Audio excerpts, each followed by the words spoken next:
السلام علیکم۔ آج ہم پڑھنے جا رہے ہیں سورۃ البروج کے بارے میں۔ وجہ تسمیہ: سورۃ البروج کی پہلی آیت میں آسمان کی قسم بیان فرمائی گئی ہے اور اسے برجوں والا قرار دیا گیا ہے۔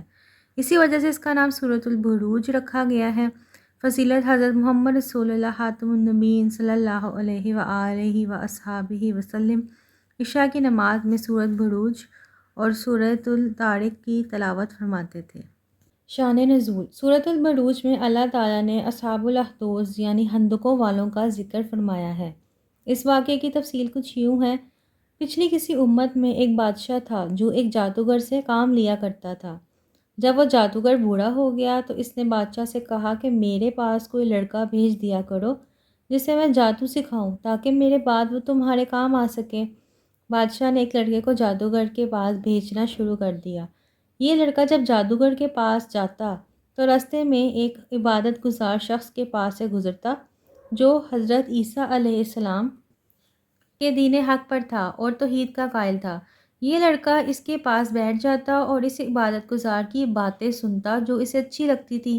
ایک دن وہ جا رہا تھا تو راستے میں ایک بڑا جانور نظر آیا جس نے لوگوں کا راستہ روک رکھا تھا۔ لوگ اس سے ڈر رہے تھے۔ لڑکے نے ایک پتھر اٹھایا اور اللہ تعالیٰ سے دعا کی کہ یا اللہ، اگر راہب کی باتیں آپ کو جادوگر کی باتوں سے زیادہ پسند ہیں تو پتھر سے اس جانور کو مار دیجیے۔ پھر اس نے پتھر جانور کی طرف پھینکا تو وہ مر گیا اور لوگوں کا راستہ کھل گیا۔ اس کے بعد لوگوں کو اندازہ ہوا کہ اس لڑکے کے پاس کوئی خاص علم ہے۔ چنانچہ ایک اندھے شخص نے اس سے درخواست کی کہ اس کی بینائی واپس آ جائے۔ لڑکے نے کہا کہ اگر تم وعدہ کرو کہ اللہ تعالیٰ کی توحید پر ایمان لے آؤ گے تو میں تمہارے لیے اللہ تعالیٰ سے دعا کروں گا۔ نبینا شخص نے یہ شرط مان لی۔ لڑکے نے دعا کی تو اللہ تعالیٰ نے اسے اندھے شخص کی بینائی لوٹا دی اور وہ توحید پر ایمان لے آیا۔ ان واقعات کی خبر جب بادشاہ کو ہوئی تو اس نے لڑکے، راہب اور بینائی پانے والے شخص کو گرفتار کر لیا اور انہیں توحید کے انکار پر مجبور کیا۔ جب وہ نہ مانے تو اس نے راہب اور بینائی پانے والے شخص کو آڑے سے چڑھوا دیا۔ پھر اس نے لڑکے کے بارے میں اپنے سپاہیوں کو حکم دیا کہ اسے کسی اونچے پہاڑ پر لے جا کر نیچے پھینک دیں۔ جب وہ لڑکے کو لے گئے تو اس نے اللہ تعالیٰ سے دعا کی۔ پہاڑ پر زلزلہ آیا جس سے سپاہی مر گئے اور لڑکا زندہ سلامت رہا۔ اس کے بعد پھر بادشاہ نے سپاہیوں کو حکم دیا کہ لڑکے کو کشتی میں لے جا کر سمندر میں ڈبو دیا جائے۔ لڑکے نے پھر دعا کی جس کے نتیجے میں کشتی الٹ گئی، سپاہی ڈوب گئے اور لڑکا سلامت رہا۔ جب بادشاہ کی ہر تدبیر ناکام ہو گئی تو لڑکے نے اس سے کہا، اگر تم مجھے مارنا چاہتے ہو تو اس کا ایک ہی طریقہ ہے، وہ یہ کہ تم سب لوگوں کو ایک میدان میں جمع کر کے مجھے سولی پر چڑھاؤ اور اپنے ترکش سے تیر نکال کر کمان میں چڑھا دو۔ پھر یہ کہو کہ اس اللہ کے نام پر جو اس لڑکے کا پروردگار ہے، پھر اس تیر سے میرا نشانہ لگاؤ۔ بادشاہ نے ایسا ہی کیا۔ تیر اس لڑکے کی کن پٹی پر جا کر لگا اور وہ شہید ہو گیا۔ لوگوں نے جب یہ منظر دیکھا تو بہت سے لوگ ایمان لے آئے۔ اس پر بادشاہ نے ان کو سزا دینے کے لیے سڑکوں کے کناروں پر خندقیں کھدوا کر ان میں آگ بھڑکائی اور حکم دیا کہ جو کوئی توحید کے دین کو نہ چھوڑے اسے ان خندقوں میں ڈال دیا جائے۔ چنانچہ ایمان والوں کی ایک بڑی تعداد کو زندہ جلا دیا گیا۔ ان سب کو اللہ تعالیٰ نے ایسی ہمت عطا فرمائی کہ کوئی بھی ایمان چھوڑنے پر راضی نہ ہوا اور ان میں سے ہر ایک نے آگ میں جل کر شہید ہونا قبول کر لیا۔ پھر اللہ تعالیٰ کا کرنا ایسا ہوا کہ خندقوں کے کناروں پر بیٹھے ہوئے کافر بھی آگ کی لپیٹ میں آ کر خاکستر ہو گئے۔ اللہ تعالیٰ قیامت کے دن بھی ان ظالموں کو جہنم کی آگ کا سخت عذاب دے گا۔ مرکزی مضمون اور مقصد نزول: سورۃ البروج کا مرکزی مضمون اور مقصد نزول کفار مکہ کو ان کے ظلم و ستم کے برے انجام سے آگاہ کرنا اور اہل ایمان کو تسلی دینا ہے۔ مضامین اور عملی نکات: سورۃ البروج کے شروع میں اللہ تعالیٰ نے یوم موعود یعنی قیامت کے دن، شاہد یعنی جمعے کے دن اور مشہود یعنی عرفہ کے دن کی قسمیں بیان فرما کر اصحاب الاخدود یعنی خندقوں والوں کی ہلاکت کا اعلان کیا کہ ان کے لیے دنیا میں بھی سزا ہے اور آخرت میں بھی جہنم کا عذاب ہے۔ سورۃ البروج کے مطابق اللہ تعالیٰ نے ہماری نصیحت کے لیے قرآن مجید میں اچھے اور برے لوگوں کا ذکر فرمایا ہے۔ کفار اور مشرکین کا ظلم و ستم ایمان والوں کے لیے آزمائش ہوتا ہے۔ اللہ تعالیٰ ظالم اور مظلوم سب کو اچھی طرح جانتا ہے۔ ہمیں کسی پر ظلم نہیں کرنا چاہیے کیونکہ ظالم کو سزا مل کر رہتی ہے۔ جو ظلم کرنے کے بعد توبہ کر لے تو اللہ تعالیٰ اسے معاف فرما دیتا ہے۔ ایمان لا کر نیک اعمال کرنے والوں کے لیے جنت ہے۔ اللہ تعالیٰ کی راہ میں قربانی دینے والوں کو اللہ تعالیٰ عظیم اجر عطا فرماتا ہے۔ اللہ تعالیٰ ظالموں کی سخت گرفت کرنے والا ہے۔ کوئی مجرم اللہ تعالیٰ کی پکڑ سے بچ نکلنے والا نہیں ہے۔ اللہ تعالیٰ جو چاہتا ہے وہ کرتا ہے، کوئی اللہ تعالیٰ کو اس کے ارادوں سے روکنے والا نہیں۔ لوگوں کے جھٹلانے سے قرآن مجید کی عظمت پر کوئی فرق نہیں پڑتا جو لوح محفوظ میں موجود ہے۔ سورۃ البروج میں ذکر ہے اصحاب الاخدود کا۔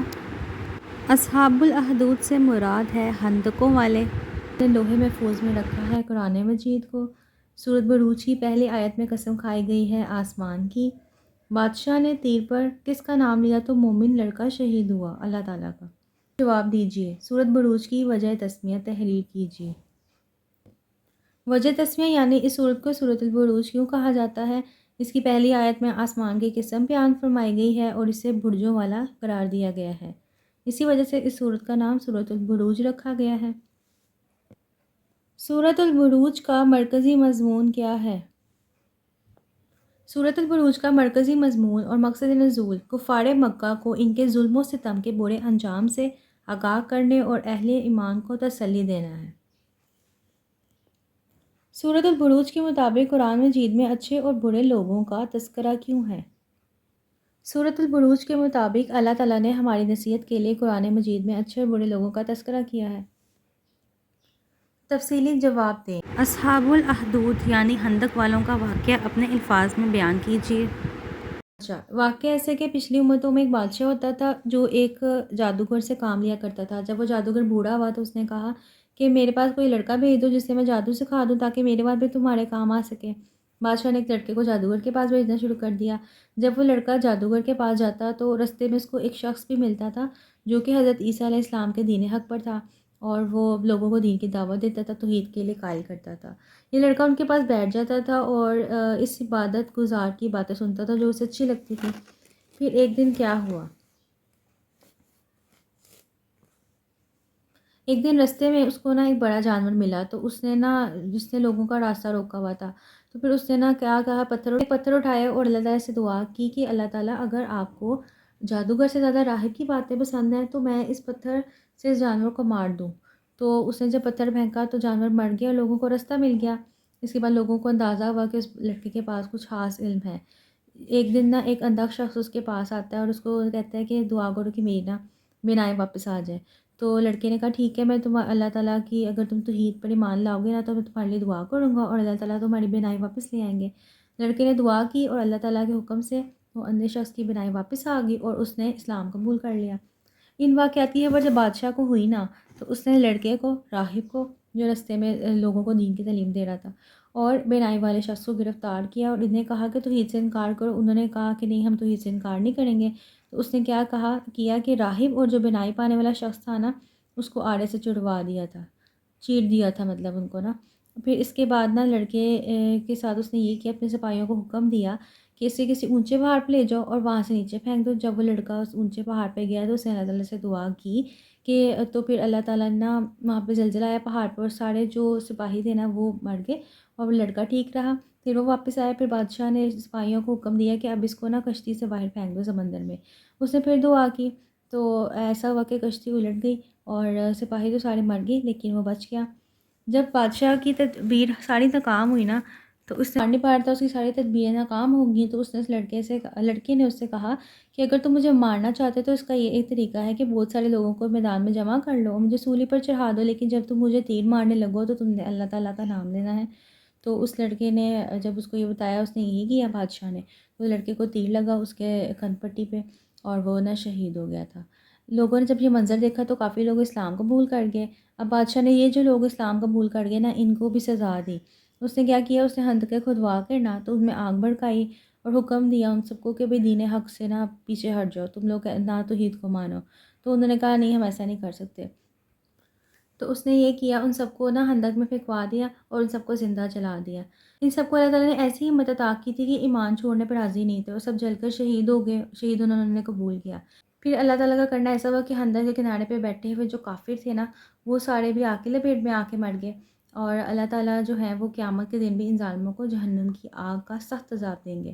تو یہ آپ نے اپنے سمپلی لینگویج میں بتا دینا پورا واقعہ، کوئی بھی مشکل نہیں تھا یہ۔ اب ہم نے سورۃ البروج کا تعارف اور اس کے مضامین کو تحریر کرنا ہے، اس پہ روشنی ڈالنے کوسچن ہے۔ اس کا آپ سٹارٹ یہاں سے لوگے، وجہ تسمیہ بتا دینا کہ جی یہ پہلی آیت میں جو ہے، کیونکہ اس کی پہلی آیت میں آسمان کی قسم بیان کی گئی ہے، اسے برجوں والا کہا گیا، اس لیے اس کو سورۃ البروج کہا جاتا ہے۔ فضیلت میں حضرت محمد رسول اللہ خاتم النبیین صلی اللہ علیہ وآلہ وصحبہ وسلم عشاء کی نماز میں سورۃ بروج پڑھتے تھے اور سورۃ طارق کی تلاوت فرماتے تھے۔ تو یہ آپ لکھ دینا، اس کے بعد آپ نے آ جانا ڈائریکٹ مضامین اور عملی نکات پہ۔ تو سورۃ بروج کے شروع میں اللہ تعالیٰ نے یوم موعود یعنی قیامت کے دن، شاہد یعنی جمعے کے دن، اور مشہود یعنی عرفہ کے دن کی قسمیں بیان فرما کر اصحاب الاخدود یعنی ہلاکت والوں کی ہلاکت کا اعلان کیا کہ ان کے دنیا میں بھی سزا ہے اور آخرت میں بھی جہنم کا عذاب ہے۔ سورۃ البروج کے مطابق اللہ تعالیٰ نے ہماری نصیحت کے لیے قرآن مجید کو اتارا، اچھے برے لوگوں کا ذکر فرمایا ہے، اور کفار و مشرکین کے ظلم و ستم اور ایمان لانے والوں کے لیے آزمائش ہے، اور یہ بتایا کہ جو کفار و مشرکین ظلم و ستم کرتے ہیں اہل ایمان پہ، وہ اہل ایمان والوں کے لیے آزمائش ہوتی ہے۔ اللہ تعالیٰ ظالم اور مظلوم سب کو اچھی طرح سے جانتا ہے، ہمیں کسی پہ بتایا گیا ہمیں کسی پہ ظلم نہیں کرنا چاہیے، کیونکہ ظالم کو سزا مل کے رہتی ہے۔ جو ظلم کرنے کے بعد توبہ کر لیتا ہے اللہ تعالیٰ بھی اسے معاف کر دیتے ہیں۔ ایمان لا کر نیک کام کرنے والے لوگ جنت میں جائیں گے۔ اللہ تعالیٰ کی راہ میں قربانی دینے والوں کو اللہ تعالیٰ بہت بڑا اجر عطا کرتا ہے، جس کو ہم سوچ بھی نہیں سکتے، اجر عظیم ہے۔ اللہ تعالیٰ ظالموں کے ساتھ گرفت کرنے والا ہے، کوئی مجرم اللہ تعالیٰ کی پکڑ سے بچنے نکلنے والا نہیں ہے۔ اللہ تعالیٰ جو چاہتے ہیں وہ کر سکتے ہیں، وہ کرتے ہیں، اور کوئی اللہ تعالیٰ کو اس کے ارادوں سے روکنے والا نہیں ہے۔ لوگوں کے جھٹلانے سے قرآن مجید کی عظمت پہ کوئی فرق نہیں پڑتا، مطلب جو لوگ نہیں مانتے وہ نہ مانیں۔ جو قرآن مجید جو ہے وہ لوح محفوظ میں موجود ہے،